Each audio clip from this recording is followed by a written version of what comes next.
Mga kaibigan, ito po ang aking si Tito, Tito Kiriko Swan.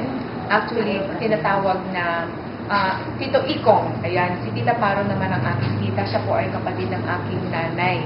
So, ito po, nandito po kami sa hospital ng Polymedics at binigyan po namin siya ng bisitasyon. At napakabuti naman po at nadatnan ko na nakakapagsalita at nakilala po niya ako sa napakalaking bagay po yan. So, marami po kaming mga kamag-anak sa Facebook. So, eto na po yung pagkakataon na kahit wala po sila dito, kahit hindi po nila makita dito ngayon sa hospital na to, at least kahit pa paano naman po, makikita nila na si Tito nandito at kung pwede Tito, pwede bang sabi mo kung ano message mo? I-close up. Okay.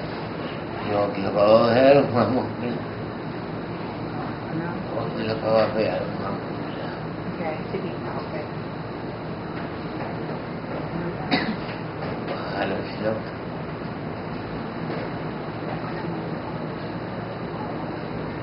Okay. Ayos ako nakalalag yan. Problema ko siya. Meron ka bang mga pangalan na pwede mong ibanggit na special mention para ano po gusto mo talagang ibilin sa para kanino? Oo, mga lang yan. Wala ko yan. Wala ka na. Alin lang ako. Kahit masipang ngayon. Ano ba yun? Ano ba yan?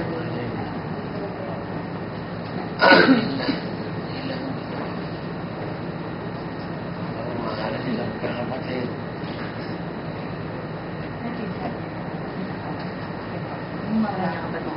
Makakarating po yun. Sabi mo salamat sa pagdalaw mo. Oo, isa ko lang Kaya niyo po dito gagawin ko lahat. Ano kakaya ko. Okay? Gagawin ko po lahat ng mga kaya ko para makakatulong din po ako. Lalo na po, bahagi na kayo ng mission ko ngayon. Kaya ang timing niyo talaga, sabi ko, kung kailan pa ako nag-start ako na nag-start na po ang mission ko dahil napaka-importante po sa akin. Katulad ninyo, kayong naisip ko talaga na mabigyan talaga ng pansin.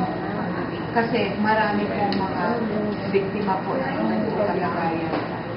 Gusto ko lang po makarating sa ibang tao na kayo po ay nagsisilbing mga inspirasyon namin. Challenge namin kung paano naman po namin maiano kung ano yung hanggat, kung ano yung makakaya po namin. So lahat po kami instrumento ng Diyos. Okay? Lahat po na binibigay sa atin ay challenge lang po yun. Binigay po ako ng Lord para kahit kung ano man yung maisip ko man na pangtulong, total siya naman ang provider namin. Diba? Sabi niya, I will provide. So ginagamit lang po niya akong instrument.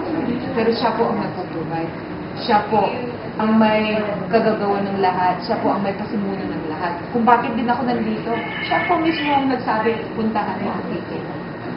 Diba? So, huwag po kayo mag-alala. Okay?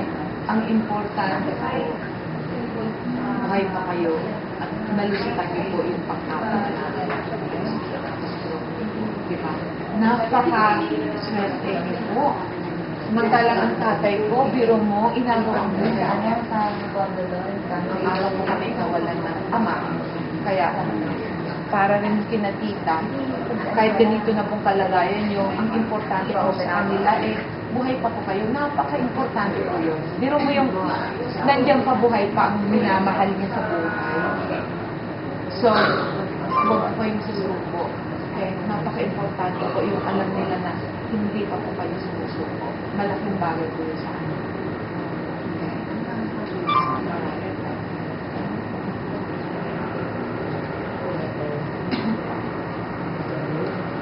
Mahal kayo ng Diyos. Diba? Mahal kayo ng Diyos. Andyan po siya ngayon. Nakasalalay po sa iyo. Hindi po niya ako babayaan. Hindi po niya babayaan. Hindi po kayo mag-alala. Kasi lahat na nangyayari sa mundo, lahat po yun. Ang Diyos lang naman po ang hayaan yan eh. Parang nakaprogram lahat ang buhay natin.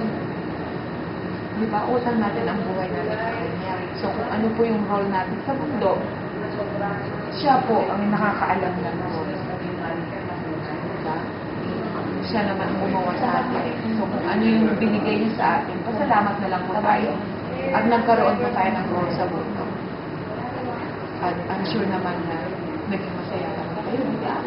Diba? Hanggang ngayon, masaya pa rin kayo, di ba? Ganun.